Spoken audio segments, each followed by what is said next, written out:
So anyway, I flew here from Flagstaff because my manager doesn't own a globe.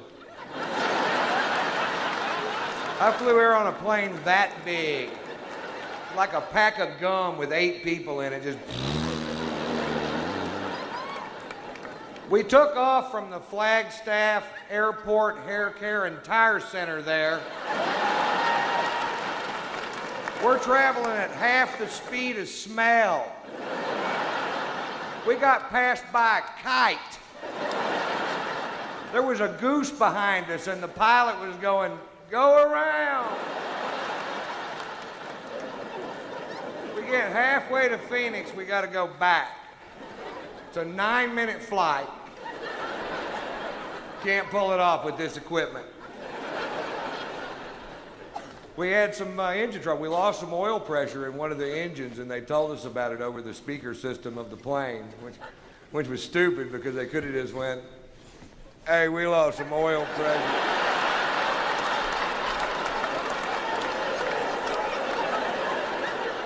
Heard ya. It was weird. Everybody on the plane was nervous, but I'd been drinking since lunch, and I was like, "Take it down, I don't care." You ever had one of those days? It's something hard. I don't want to limp away from this wreck. The guy sitting next to me is losing his mind. Apparently, he had a lot to live for. He goes, "Hey man, hey man, if one of these engines fails, how far will the other one take us?" "All the way to the scene of the crash."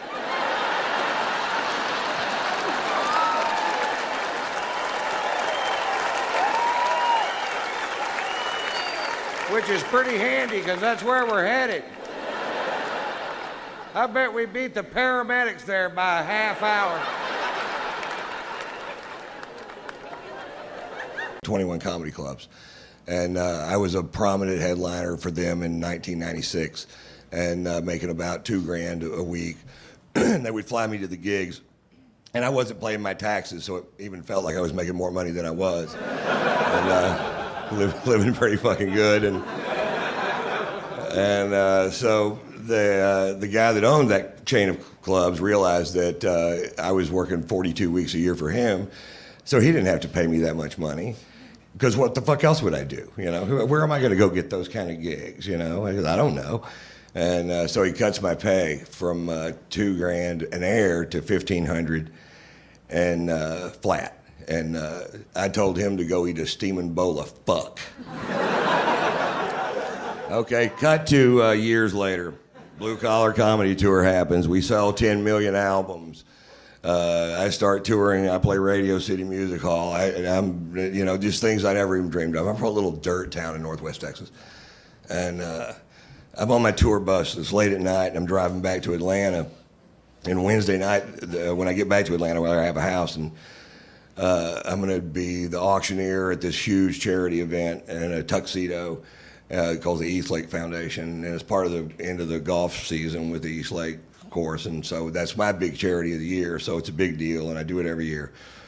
And I'm real fucking drunk in my bus, which happens we get what we call bus fucked up in that bus, and where your only goal is to stay sober enough to make it to where your fucking bunk is, and I've barely done it. And underneath my bed on the bunk, there's a drawer that's refrigerated, and I can get water. And I've just had a bunch of dental work done, and all these are crowns on the front of my teeth, and one of them had been loose and it had fallen off, and it was this one right here, that bad boy right there, and I stuck it back on with a piece of toilet paper in there, and it had been on there for quite a while. It stuck on, and it looked great. Look, my teeth look great. None of them are real. None of this shit's real. None of it. Not one fucking thing of this is real. And so I'm gulping down this water, drunk on my bus late at night, and the tooth comes off, and I swallow it. And I understand the ramifications of this the second that it happens, because we live here too, and the dentist that did it's in Beverly Hills. That tooth cost $2,000 fucking dollars, and I need it for Wednesday night, and I know where it is. So I go onto the internet. What do you do if you swallow a tooth? Well, it says take laxatives, which I figured that was part of it, and shit in a trash can, and then mull around in the trash can until you find your tooth. Now, I literally have a 10th grade high school education. I didn't graduate from high school, didn't go to college, didn't do any of those things. But still, I thought, strainer.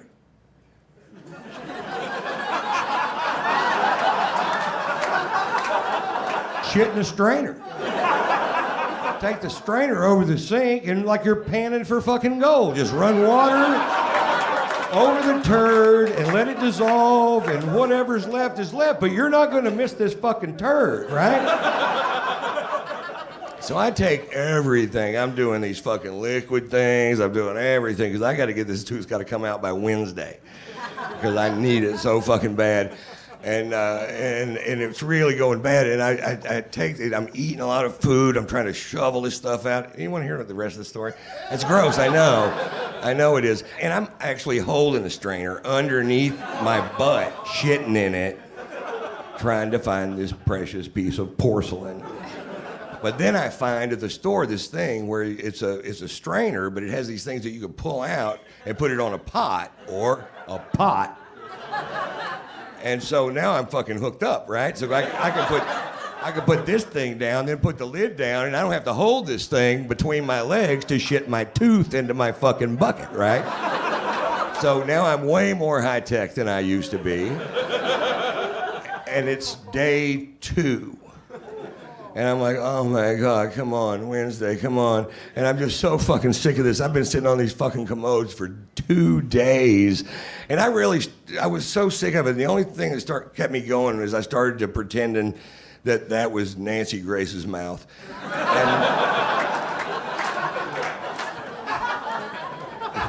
Because if you just thought, I'm just shitting in Nancy Grace's mouth, and you can keep going, you can keep going for a while.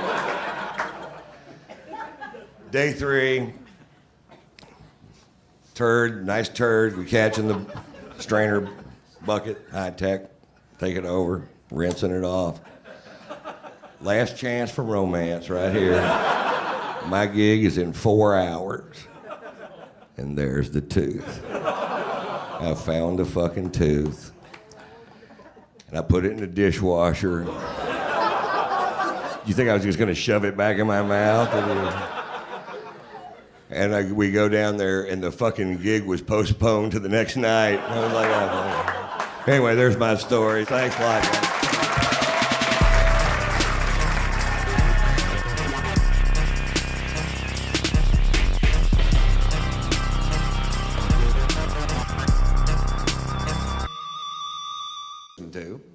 Well, you're about to because of your proximity to this speaker system.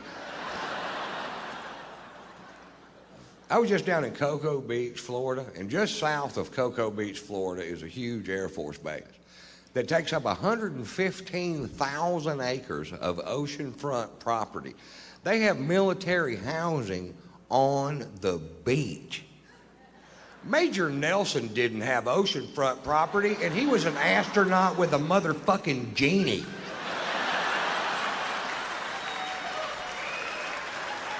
If you gotta have oceanfront, join the Navy, that's all I'm saying. And back that base up 15 miles and let us sell this asset to help pay for this war effort. We can sell it to Israel. They've got a lot of cash. They need a place to stay. That shit ain't working out for them over there. And it's the only part of Florida they don't already own. And we take the money we make from selling the rest of Florida to Israel. We buy Mexico, fix it up, and flip it.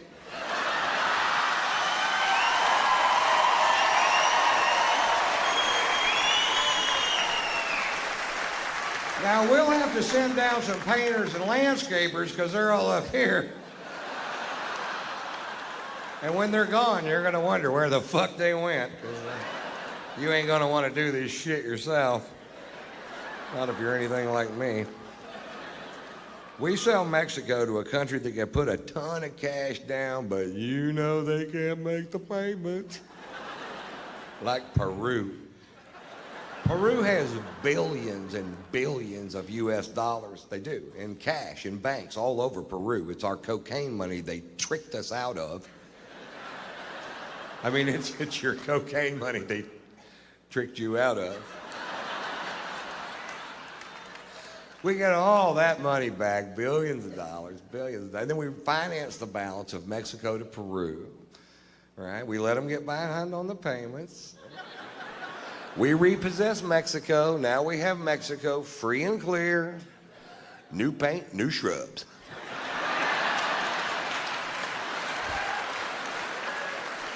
And with all that cocaine money, we start buying countries south of Mexico. We buy them all. We buy Belize, Honduras, Nicaragua, El Salvador, Costa Rica.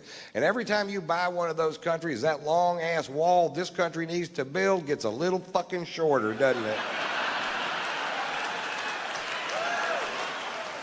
Until eventually we buy back the Panama Canal, which we built anyway, stand there and go, swim this, bitch.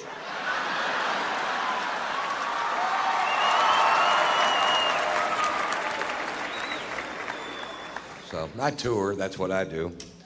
I go from city to city to city to city. I've done it for 22 years. I've enjoyed every second of it. I love to do this job. I tour with my wife, which I love to tour with my wife because I only have sex with my wife. I like to have sex. I don't have sex with other women. I've been married 3 times, and that has not always been my policy.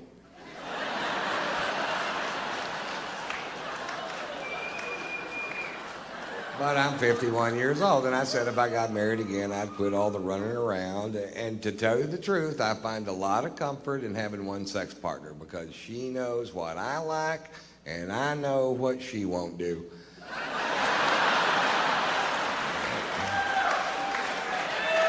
It turns out there's a list of shit she won't do.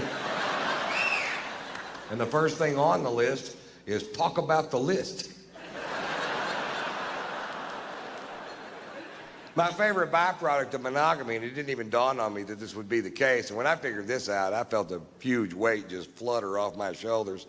And a lot of you guys might not realize this, so this could be a big night in your life because I'm about to impart to you the most important thing I've ever learned. So, guys, I want you to open up your senses and really take this in. Don't waste this moment, because here it comes. Ready? Here it comes. Guys, if you only fuck your wife, you can't get caught. Feel it? You feel it? Nobody gives a rat's ass. Nobody's ever gonna kick you in a bedroom door. You motherfucker, is that your old lady?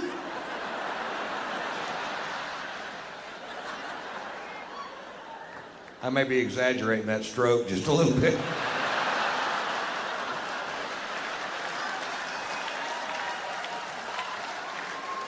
But still a ferocious piece of ass, although easily winded. If you don't mind stopping and starting, I might be the best fuck on the planet.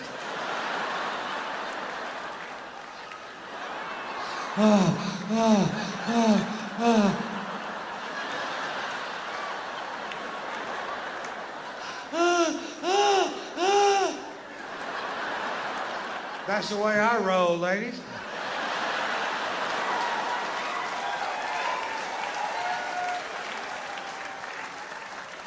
But my favorite place to have sex is on my tour bus because if I don't quite have the wind to get her there, I can just holler at that driver, pump the brakes!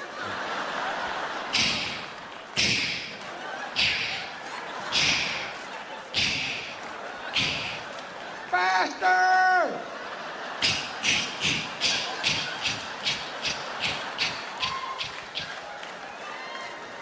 Thanks, Pat! Boy, that Pat can fuck, can he?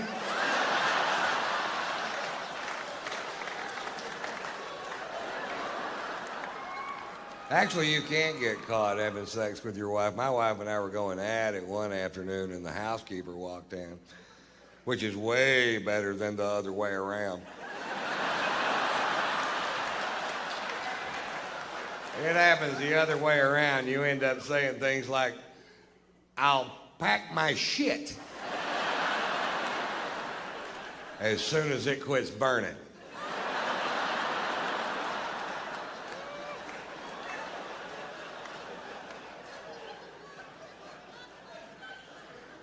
We have a great sex life, I think, you know. It's not like our friend. We have these friends that are younger than us, and they have tantric sex, which is a yoga thing where you can have sex for hours and hours. And yeah, we don't do that. We did invent a sexual position that I named the lazy dog. And I'll teach you how to do the lazy dog. What you do is you get in bed there and you get in the doggy style position, and then both of you at the same time, and that's the important part, fall over. Now you're doing the lazy dog. I can stay in that position all night long or until she coughs.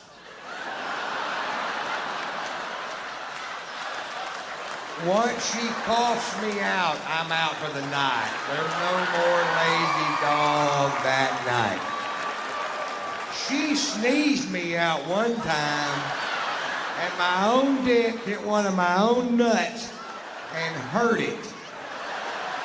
And now I have difficulty interpreting her sexual noises. She'll be, I don't know if she's about to come or sneeze, which makes me a nervous lover, which causes premature ejaculation.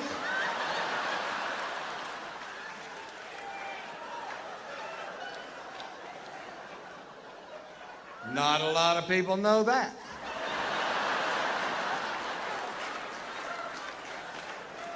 And not a lot of people know this. It was actually Richard Milhouse Nixon in his 1968 inaugural address who first said, "Shake for me, girl. I want to be your backdoor man." A lot of people think it was Led Zeppelin, but it wasn't. Richard Nixon. I'm like 80% sure.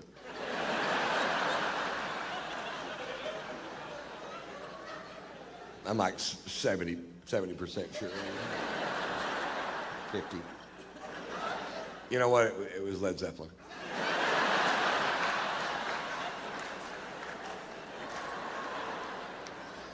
You know what somebody called me today? A metrosexual. Is that like a local term or something? I don't even know what it means. I'm sitting there getting a pedicure, reading Vogue.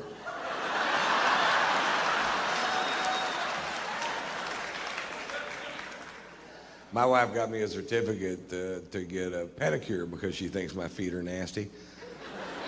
And I went down there, and this poor old Asian woman is trying to reshape my big toe into like a regular-sized toe. And she's got this carrot peeler kind of a tool that she's using to scrape away years of neglected dead skin off these dogs. And she has a genuinely disgusted look on her face. And she looks at me and she goes, "Pedicure not only for you." Now, why I thought that would be funny, I can't remember.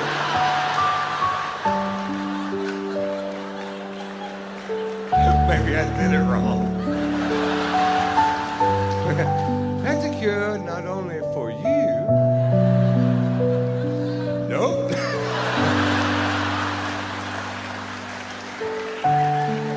The pedicure not only for you need punchline. Make a mental note. Joke not finished.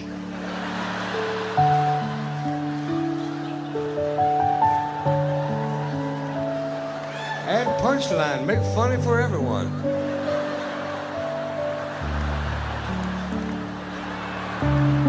Mama's the one got me drinking scotch. Mama loves to drink. She loves her scotch, man. Mama loves all things scotch. She likes Highland scotch, Lowland scotch, single malt scotch, blended scotch. She likes the fucking tape.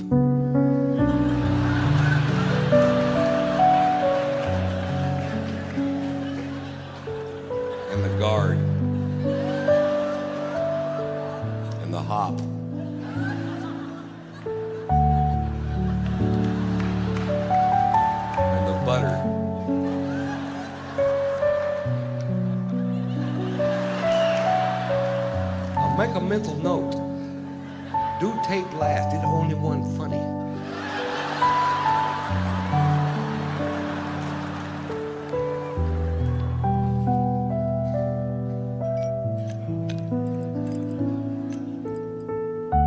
I'll tell you a story, it's funny. My uncle came over to my house the other day. My uncle used to be the president of the Southern Baptist Convention. His name is Dr. Charles Pollard. He has a triple doctorate. He has doctorates in theology, psychology, and philosophy.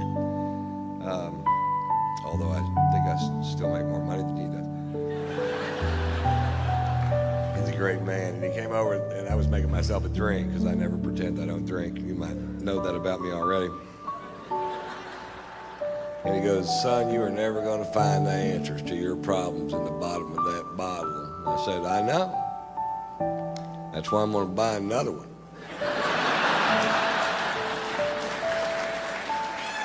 I knew that son of a bitch was a dud the minute I laid eyes on her. Look at that no-answer piece of shit. Take me to the liquor store. I've got some questions.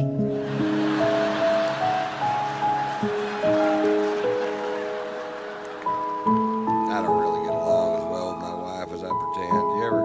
You ever do this? You ever want to say something to somebody and then you don't say it, and then like 2 months later it just comes spewing out like Tourette's and vomit. Blah. First time I met my wife's sister was at her mother's 75th birthday. They live up in Connecticut, and we took the plane up. And they're very wealthy, and there's a big party of 150 people at this huge house. And we're at a round table, about 15 people down front. And her sister is a published chef, and she owns a restaurant in Connecticut, and she owns a cooking school in France, and she's married to a guy from France, and she's a snob, but they're all snobs, so I figure fuck, she'll be a snob probably. She's a big old snob too, big old rounded, big old gal, big old taste everything that comes out of the kitchen kind of a snob, kind of a big old rounded, big old gal, big and whoop-ah, almost a stay home and go for the records kind of a snob.